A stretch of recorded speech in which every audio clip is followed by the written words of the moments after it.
Halo semuanya, saya Vida Mastrika. Dalam video sharing tentang analisis dan desain sistem, kali ini saya akan menjelaskan tentang relasi yang ada di dalam kelas diagram.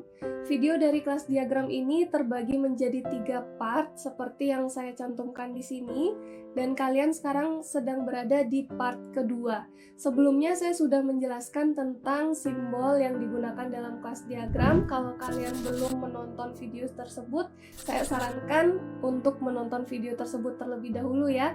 Linknya sudah ada di description box di bawah. Oke, mari kita langsung ke materi kali ini.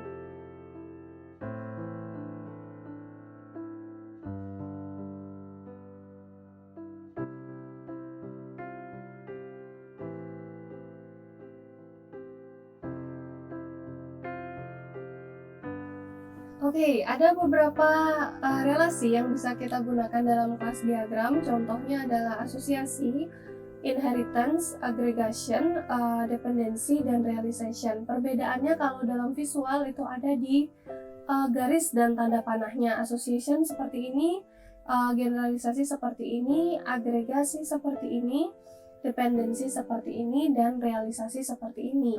Nah, sebentar akan saya jelaskan satu persatu ya secara detail. Yang pertama asosiasi. Asosiasi ini hubungan yang paling biasa-biasa saja dan menunjukkan bahwa kelas 1 bisa berkomunikasi dengan kelas 2. Kalau kita lihat dari tingkatan sequence diagram, berarti kelas 1 bisa saling berkirim pesan dengan kelas 2 ya.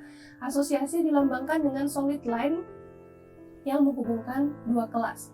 Contohnya di sini ada kelas mahasiswa dan kelas-kelas, berarti di sini mahasiswa dapat mengambil kelas atau kelas dapat diambil oleh mahasiswa. Ya. Asosiasi ini juga dapat ditambahkan multiplicity dari association dengan menambahkannya pada garis asosiasi seperti ini ya. Oke, selanjutnya ada yang namanya directional association. Ini dapat ditentukan batasan dari association dengan menentukan arah dari association-nya ya. Di sini contohnya ada kelas petugas dan kelas anggota ya. Jadi di sini arah dari percakapannya atau arah dari message-nya ini hanya dari petugas ke anggota saja, tidak bisa dari anggota ke petugas. Nah, ini message-nya nanti adalah catat peminjaman ya. Tidak ada message kembali dari aktor anggota ke aktor petugas. Oke, contohnya seperti itu. Ada juga yang namanya self-association. Sebuah kelas dapat memiliki hubungan dengan dirinya sendiri. Contohnya ini, seperti ini. Misalnya ini kasusnya adalah seorang pegawai dapat mengepalai pegawai yang lainnya. Ya, misalnya ada satu pegawai jadi kepala divisi di suatu kantor ya. Satu pegawai dapat mengepalai satu atau lebih pegawai lainnya. Dan atau satu atau lebih pegawai lainnya dapat dikepalai oleh satu orang pegawai, seperti itu. Yang selanjutnya adalah inheritance. Inheritance ini kemampuan untuk mewarisi seluruh atribut dan metode dari kelas asalnya yang disebut dengan superclass atau bisa juga parent ke kelas lain, subclass atau child. Seperti ini, superclass biasanya ditempatkan di atas, subclass atau anak-anaknya ini ditempatkan di bawah. Dilambangkan dengan solid line, ya ini diakhiri dengan tanda panah yang kosong ya. Tanda panah yang kosong tidak berwarna dan ini mengalir dari subclass ke superclass. Jadi yang ditunjuk oleh anak panah adalah superclassnya. Oke. Subclass akan mewarisi atribut, operasi, dan juga relationship dengan kelas lain. Subclass atau class child itu dapat menambah atribut dan operation, menambah relationship, dan juga mengoverride operasi-operasi yang diwariskan. Nah, kalau kalian lupa apa itu override, silakan buka-buka lagi buku tentang object oriented programming-nya ya. Contohnya adalah seperti ini. Sel ini adalah superclass atau kelas parent. Setelah itu, anak-anaknya itu ada muscle cell atau sel otot, ada sel darah, dan ada sel syaraf. Ya, jadi apapun properties dan juga metode yang ada di sel yang paling atas kelas parent ini, itu akan semua diwariskan ke anaknya. Muscle cell punya, blood cell punya, nerve cell juga punya.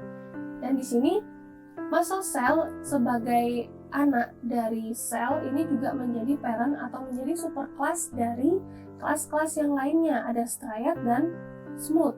Nah, seperti itu ya hubungan generalisasi atau parent child. Selanjutnya ada agregasi. Agregasi ini ada dua jenisnya. Yang pertama agregasi ya, biasa merepresentasikan hubungan part of atau whole part. Ya, kelas 1 di sini adalah bagian dari kelas 2. Banyak instance dari kelas 2 dapat berhubungan dengan kelas 1. Di sini ada multiplicity-nya ya. Nah, ini dilambangkan dengan solid line dengan unfilled diamond atau diamond yang tidak berwarna di sini. Untuk ini akan saya jelaskan lebih ya. Dapat diartikan bahwa suatu kelas itu merupakan bagian dari kelas lainnya, tetapi tidak wajib. Ya, ini whole. Ini whole, ini part. Jadi dia diamondnya ini akan selalu menunjuk atau melekat di bagian whole-nya, ya, bagian whole-nya. Contohnya whole di sini adalah car atau mobil, bagiannya adalah window atau jendela. Ya, window atau jendela adalah bagian dari mobil. Oke, tetapi tidak wajib ada mobil yang tidak mempunyai jendela dan masih bisa berfungsi sebagai mobil. Contohnya adalah mobil balap ya, nggak ada jendelanya tapi masih bisa berfungsi. Contohnya yang lain, car di sini masih mobil sebagai whole-nya, dan ada part-nya yang tidak wajib yaitu power window dan parking sensor. Power window dan parking sensor ini ada di mobil-mobil yang lumayan baru ya. Kalau mobil-mobil edisi lama mungkin dari 90-an ke bawah itu belum ada power window dan belum ada parking sensor, tapi mobilnya masih tetap bisa jalan ya. Nah, itu agregasi menunjukkan hubungan yang seperti itu. Ada whole-nya, ada part-nya, tetapi part-nya ini adalah bagian yang tidak wajib. Kalaupun tidak ada part-nya, ini whole-nya masih bisa berjalan dengan baik. Itu agregasi. Versi dari agregasi adalah komposisi ya. Ini adalah bentuk kuat dari agregasi. Perbedaannya kalau secara visual bisa kita lihat perbedaannya di diamondnya. Diamondnya di sini berwarna ya, jadi ada isinya di sini, itu adalah komposisi. The whole adalah pemilik tunggal dari partnya. Whole dan part di sini itu sangat berkaitan. Kalau tadi pada agregasi nggak ada part, whole-nya masih bisa jalan ya. Kalau di komposisi nggak ada part, whole-nya akan nggak ada juga. Part juga akan dihancurkan kalau whole-nya ini dihancurkan ya. Oke, seperti itu. Contohnya komposisi ini adalah window, tapi window di sini adalah jendela digital ya. Window digital yang ada di tampilan kalian seperti sekarang. Kalau kita punya whole berupa window, berarti akan ada scroll bar, akan ada title bar, dan akan ada menunya ya seperti ini. Ada scroll barnya di sini, terus ada title barnya di sini, dan ada menu barnya di bawah seperti itu. Kalau misalnya window-nya di destroy ya, saya tekan X di sini, scroll bar, title bar, dan menu barnya ini akan juga hilang. Ya. Dan kalau misalnya tidak ada scroll bar, tidak ada title bar, tidak ada menu juga, itu tidak bisa dibilang sebuah window. Oke, seperti itu ya.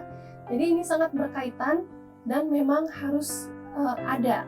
Itu perbedaannya agregasi dan komposisi. Selanjutnya ada yang namanya dependensi.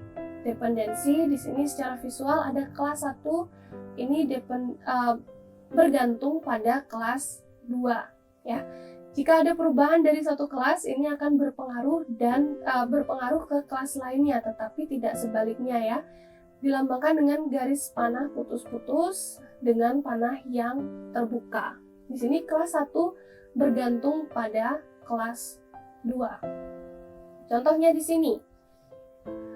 Search controller bergantung pada search engine. Kadang diberikan keterangan juga di sini dependensinya jenisnya apa. Use gitu ya. Oke, di sini data source bergantung pada connection ya. Data source creates connection. Contoh yang lain di sini ada aktor kelas anggota, kelas peminjaman, dan kelas buku. Sini kelas peminjaman ini bergantung pada kelas buku. Ya, jadi set buku dipinjam di sini mungkin akan berpengaruh juga dengan status dari kelas bukunya. Ya. Kalau misalnya bukunya memang masih available, berarti bisa dipinjam dan set buku dipinjamnya bisa berubah statusnya. Kalau bukunya tidak available, berarti peminjamannya tidak bisa dilakukan. Nah, seperti itu kira-kira penjelasan dari dependensi. Untuk realisasi ini adalah penerapan terhadap suatu interface pada sebuah kelas. Nah, interface di sini bukan user interface ya. Interface itu mirip dengan abstract class tetapi berbeda. Silakan kalian mencari informasinya. Mungkin kalau saya ada waktu akan saya buatkan video tentang perbedaannya. Tapi untuk saat ini silakan kalian search dulu apa perbedaannya abstract class dengan interface. Yang jelas ini bukan graphical user interface ya. Ini digunakan untuk mewajibkan suatu kelas memiliki suatu metode yang sudah didefinisikan kerangkanya dalam suatu interface ya. Jadi di sini ada metode kelas interface dan ini semuanya akan memiliki metode yang sama. Oke. Di sini ada interface namanya owner dan ada acquire dan dispose. Dispose ini adalah metode. Dan di sini ada kelas person dan kelas corporation yang merealisasi kelas owner.